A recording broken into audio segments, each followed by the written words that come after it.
Suhas jewellers 5th anniversary సందర్భంగా 8 తులాల బంగారం ఉచితం. ఇంకెన్నో అదిరిపోయే ఆఫర్లు. వెంటనే సుహాస్ షోరూమ్ ని సంప్రదించండి. వైరా రోడ్, ఖమ్మం. ఉన్నత చదువులు చదివి తమ కుటుంబానికి అండగా ఉంటాడనుకున్న కొడుకు అర్థాంతరంగా తను చాలించడంతో ఇక్కడ ఒక కుమారుడు తను చాలించడంతో వారి కుటుంబ సభ్యులంతా కూడా తను దుఃఖసాగరంలో మునిగిపోయిన పరిస్థితి ఉంది. వివరాల్లోకి వెళ్తే బోనకల్లు మండలం నారాయణపురం గ్రామానికి చెందినటువంటి బత్తినేని సురేష్ శ్రీలక్ష్మిల దంపతులకు జయంత్ సాయి అనే కుమారుడు.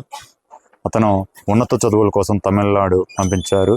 ఈ నేపథ్యంలో అనుకోని సంఘటనతో అతను చనిపోవడం జరిగింది. ఈ నేపథ్యంలో వాళ్ళ కుటుంబం అంతా కూడా దుఃఖసాగరంలో ఉంది.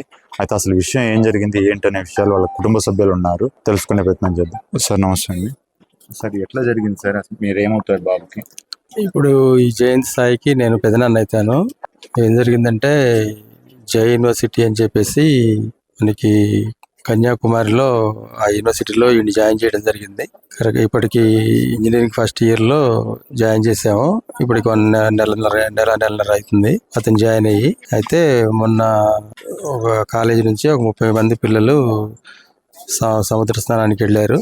అయితే అందులో వీళ్ళంతా గ్రూపులుగా అంటే ఒక 10 మంది పిల్లలు అట్లున్నారు. ఈ 30 మంది పిల్లలు సంవత్సరానికి వెళ్ళి మామూలుగా చేస్తా ఉన్నప్పుడు ఈ ఒక 4 పిల్లలు కొద్ది సముద్రంలో కొంచెం 2 అడుగుల లోపలికి వెళ్ళారు. అప్పుడు అనుకోకుండా ఆలొచ్చి 3 పిల్లల్ని లోపలికి లాక్కెళ్ళినప్పుడు ఆ దగ్గరలో ఉన్నోళ్ళు చూసి ఒక 2 పిల్లల్ని బయటికి లాగారు. మళ్ళీ ఆలొచ్చి ఈ కుర్రోడిని ఇంకా లోపలికి తీసుకెళ్ళింది. దానివల్ల ఇతను లోపలికి వెళ్ళి నీళ్లు తాగి చనిపోవడం జరిగింది. ఇంకో పిల్లడికి కూడా నీళ్లు తాగి వాడు ప్రజెంట్ అక్కడ హాస్పిటల్లో అన్కాన్షియస్ లో ఉన్నాడు. ప్రజెంట్ వెంటిలేటర్ మీద ఉన్నాడు. అతనికి కొంచెం అవకాశం ఉంది.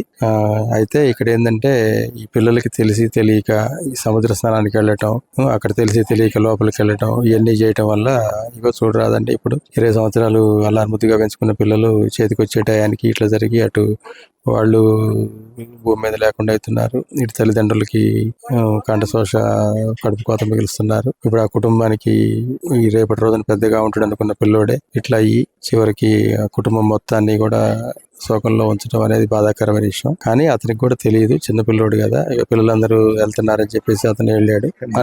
ఎంతమంది సార్ ఇక్కడ నుంచి ఎంతమంది వెళ్ళారు? అంత దూరం పంపించడానికి కారణం? ఇక్కడ నుంచి అంటే ఇప్పుడు దగ్గర పట్ల అని తోటి మిత్రులు, అటు సుజాత నగర్ అని, జూలూరుపాడు అని అట్లా తెలిసిన మిత్రులు వాళ్ళ పిల్లల్ని కూడా జాయిన్ చేస్తే కాలేజీ మంచిదేగా అని చెప్పేసి వీళ్ళు కూడా జాయిన్ చేశారు. ఓకే, కాలేజీ అయ్యి అని మనం అంటలేదు, కరెక్టే. కానీ ఇక్కడ నుంచి వెళ్ళింది ఒక 4 పిల్లలు. ఏది అక్కడ కాలేజీలో ఉండి చదువుకునేది. ప్లస్ ఇక రకరకాల ప్లేసుల నుంచి వస్తారు. మొత్తం అక్కడ చాలా మంది ఉన్నారు. ఇక్కడ వీళ్ళ నైబర్స్ మొత్తం కలిసి వీళ్ళ కొలీగ్స్, వీళ్ళ తోటి మిత్రులు ఒక 30 మంది వెళ్ళారు అక్కడికి. మన ఏరియా పిల్లలు 4 ఉన్నారు. ఈ 4 పిల్లల్లో 2కి ఇట్లా జరిగింది. ఒక అతను ప్రజెంట్ కోలుకుంటాడు. ఈ పిల్లోడు మాత్రానికి ప్రజెంట్ చనిపోయాడు. అది